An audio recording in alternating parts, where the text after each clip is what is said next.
En 2013 sortait l'autobiographie de Johnny Hallyday, écrite avec la complicité d'Amanda Stelly. Un livre dans lequel le rocker s'était livré comme jamais, le duo s'était confié durant le 20h de France de cette année-là. Le taulier expliquait qu'il se reconnaissait dans l'auteur et cédait mon point de son côté. L'écrivaine retrouvait en Johnny ses personnages de roman. Il y a chez Johnny ce qu'il y a dans mes personnages, la schizophrénie, l'absence du père. Je voulais savoir ce qu'il se passe dans ce corps, dans cette tête, pour avoir envie d'être pendant 50 ans sur le devant de la scène. Si la femme était effrayée par le personnage, l'écrivaine était fascinée.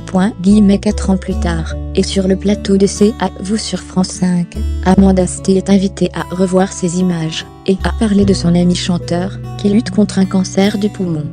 Submergée par l'émotion, elle ne peut cacher ses larmes. Je pense qu'on se construit sur nos failles, certains tombent avec d'autres, ça les rend de plus en plus forts. Johnny a cette force incroyable de renaître sans cesse. C'est pour ça qu'aujourd'hui, je ne peux pas croire qu'il aille mal, confie la réalisatrice de Madame dans C'est à vous.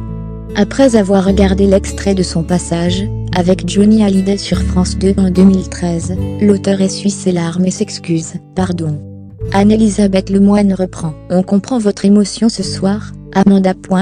La santé de l'icône nationale préoccupe la France entière.